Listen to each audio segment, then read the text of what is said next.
So last night, someone asked me something about Jill Stein and the Green Party, and I said, oh, they asked, am I against Bernie Sanders running as an independent? And I said, I'm against him running with the Green Party, and I'm against him running with Jill Stein.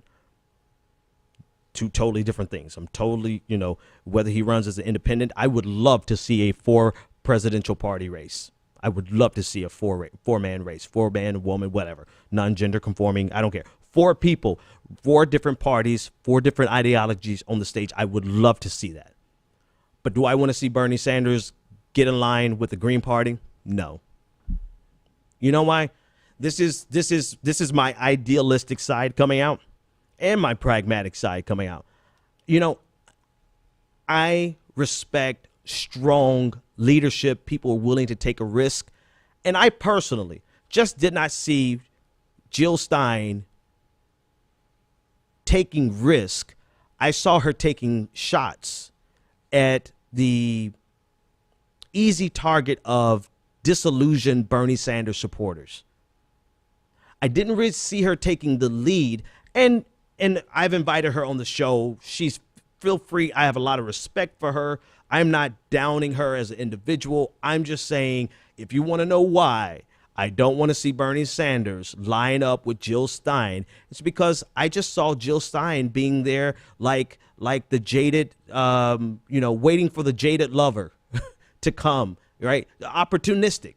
And I know this is politics, and I know that's the game, but at the same time, Bernie Sanders had some serious skin in the game. Bernie Sanders had his entire career, even though he's an old man. Yes, he had his future, even though he's an old man. He put it all on the line. And it's just difference, in my opinion. You came here for my opinion. If you don't like it, you can cut it off. I still love you. You can go. But in my opinion, there is a fundamental difference between somebody who puts skin in the game and somebody who sits back and just collects all of the opportunistic people who leave. They're opportunistic and they collect all of the people who are heartbroken and they leave. That's not leadership to me. And I felt like that was 90% of Jill Stein's strategy, was to sit back and to just collect all of the brokenhearted Bernie Sanders supporters.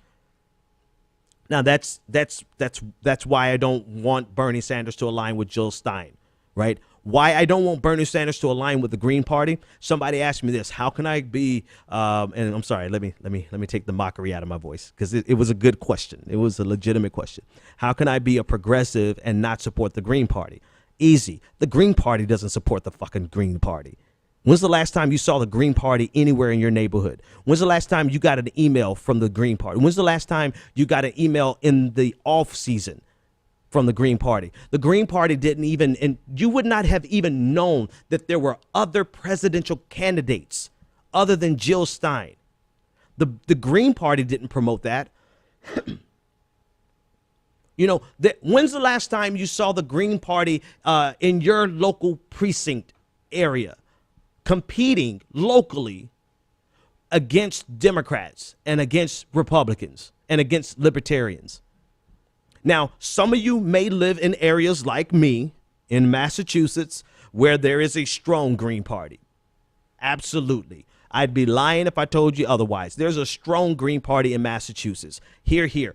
What about in Mississippi? What about in Arkansas? What about in Florida? Where are the party presence there? And where is the national effort? You can't, if you're sitting around and waiting for this system to grant you what you need to be able to get your revolution movement going, then you are by definition delusional. This system will never give the Green Party what it needs to cross the threshold for them to be a competitive force. It's like, and this is a criticism that I have of Bernie Sanders. It's like Bernie Sanders expecting that the Democratic establishment was going to play nice and play fair. We should have gone into this race. I'm talking about Bernie Sanders right now. We should have gone into this race from day one, realizing this was a guerrilla battle, that we had to fight like guerrilla warfare and go after an entire different constituency other than the establishment Democratic Party. That was fatal error number one. And likewise, the Green Party is everyone I ever hear talking about the Green Party is always saying, man, if we could just get over that 5% threshold, then we could do this and we could do. And I get it. But do you realize if you're sitting back and waiting for the residuals of the Democratic Party to fall into your laps such that you get enough, it's never going to happen.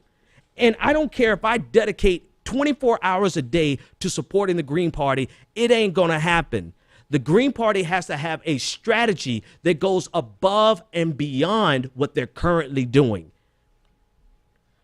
And that, they have to be more innovative than what either party is currently doing. They have to be going out and fundraising, not above and beyond, because you're not going to go above and beyond what these parties are doing, but you have to find new sources of revenue for your party, for your candidates. I'm sorry, the Green Party, in my opinion, has not presented a strong enough front here in the United States on a 50-state level to warrant Bernie Sanders going over there. Not for what he has to give up, the political power that he would have to relinquish. Now, if he had nothing to lose whatsoever, and when I say he, I'm also talking about the progressive movement, mind you. If the progressive movement had nothing to lose whatsoever, political power speaking of political power, then fine. Hell, go with your conscience. Go and vote and run with the Green Party. But do you understand? There is still a need for Bernie Sanders to be in some position of power so that this movement that he has created has someone that they can rally behind for the next 4 years. Because that someone is not going to be Elizabeth Warren. So it has to be somebody like Bernie Sanders. And for him to go to the Green Party relinquishes his any power that he would have in D.C. And we do not need a powerless Bernie Sanders over the next 4 years. I'm sorry. It is just politically not pragmatic. It doesn't make sense. It would not make sense. And everything I'm saying right now is 1,000% my opinion. Feel free to have your own, but you came here for mine. It just makes no sense for Bernie Sanders to relinquish the political power and the political national platform that progressives need to see him in over the next 4 years, because progressives still need a rallying focal point. And for Bernie Sanders to go the way of the dinosaur and step off into the oblivion of the Green Party makes absolutely no sense. So those two reasons.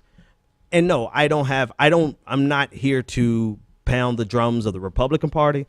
I'm not here to pound the drums of the Democratic Party. So I'm not here to pound the drums of the Green Party. I'm here to tell you the good, the bad, the ugly of everything, every party, everybody, including myself. Sometimes I get it wrong.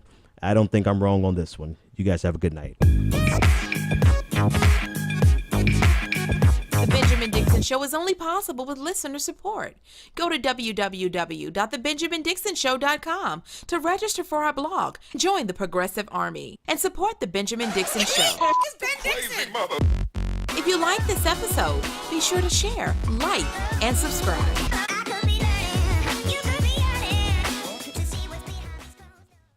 Consider becoming a Patreon.